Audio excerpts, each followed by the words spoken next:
Sebagian dari kamu pasti pernah menonton serial drama Cina tentang kehidupan kerajaan atau kekaisaran. Dan perihnya kehidupan di istana harem, persaingan hidup antara selir yang memperebutkan posisi putri mahkota atau ratu. Diracuni, ada pula yang difitnah, dibunuh secara sadis seolah-olah nyawa manusia tidak ada harganya. Namun, kenyataan sesungguhnya jauh lebih memilukan dan lebih sadis. Orang tua pada masa itu berlomba-lomba memasukkan anak perempuannya ke istana saat berusia antara 14 hingga 16 tahun sebagai dayang agar menjadi calon selir dan mengharumkan nama keluarga jika seandainya berhasil terpilih menjadi finalis atau putri mahkota. Mereka seakan tidak peduli dengan nasib buruk dan kerasnya kehidupan di istana yang nantinya akan menimpa putri mereka.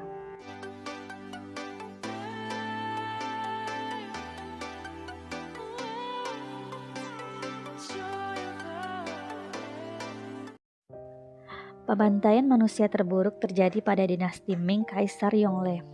Nyawa manusia pada masa itu lebih rendah daripada rumput yang tumbuh di padang pasir. Mengapa demikian?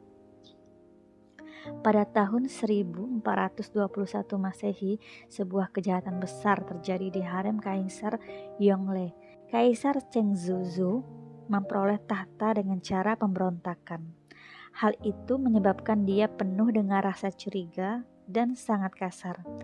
Dia memiliki salah satu selir kesayangan. Selir itu bernama Selir Kuan. Dia pandai memainkan seruling giok. Pada suatu hari, selir itu ikut kaisar dalam sebuah perjalanan menuju Mongolia. Hal ini menunjukkan betapa spesialnya selir Kuan bagi Kaisar Zhou. Namun, selir Kuan meninggal beberapa hari setelah mereka pulang ke istana, membawa kemenangan. Selir kesayangannya meninggal dikarenakan sakit. Namun itu adalah awal mula dari pembunuhan di istana. Tak lama setelah kematian selir Kuan, dayang-dayangnya mulai bertikai dengan selir Liu. Dan selama pertengkaran tersebut, sebuah kebenaran terungkap bahwa selir Liu telah meracuni selir Kuan dengan racun arsenik. Kaisar Zhou sangat marah dan selir Liu tidak mau mengakuinya. Akibatnya, selir Liu disiksa sampai mati. Kasus kematian selir Kuan sementara berhenti sampai di sana. Beberapa tahun kemudian, Kaisar Zhou menemukan selir lainnya bernama Jia Lu berselingkuh dengan Kasim, dan mereka langsung bunuh diri saat ketahuan. Dengan penyelidikan menyeluruh, ternyata mendiang selir Liu bukanlah pembunuh selir Kuan, tetapi dia dijebak oleh selir Jia Lu yang berkomplotan dengan pelayan istana.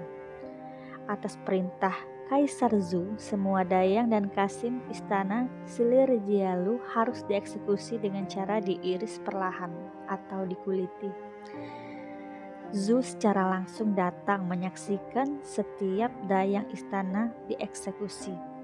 Kilatan petir menyambar 3 aula istana seakan langit marah dengan pembantaian kejam tersebut. Rakyat sekitar merasa senang dengan badai petir dan berharap Kaisar Zhou menghentikan pembantaian tersebut, namun dia tetap melanjutkannya dan tidak peduli. Eksekusi 2.800 dayang istana selesai dalam waktu 3 hari, merubah tempat itu menjadi lautan darah yang menyeramkan. Kaisar Zhou melakukan perjalanan menuju Mongolia yang kelima kalinya sebagai perjalanan terakhirnya. Namun dia gagal mengejar musuh. Hal itu menyebabkan dia stres parah dan jatuh sakit. Perjalanan haus darahnya terhenti sampai di situ dan dia meninggal di usia 64 tahun.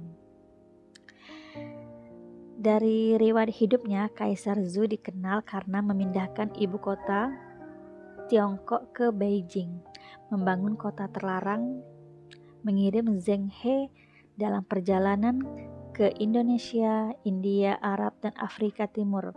yang merupakan juga awal mulanya adanya Cindo di Indonesia. Pemerintahan diwarnai oleh kampanye militer yang gencar, ekspedisi maritim yang belum pernah terjadi sebelumnya. Sebagai sosok yang hidup di masa kini, kita harus banyak bersyukur karena nyawa manusia sangat berharga pada saat ini. Bahkan seorang kepala negara tidak boleh membunuh seseorang. Jika dulu Dayang bergosip berujung disiksa pedih sampai mati, di masa sekarang netizen hidup bebas dengan mengolok-olok kinerja pemerintah dan kepala negara sekalipun secara terang-terangan sebagai bentuk demokrasi bebas berpendapat. Gimana kamu semakin tertarik untuk mempelajari sejarah dunia? Seperti biasa, bagi yang belum subscribe, klik tombol subscribe ya, like, komen, dan terima kasih.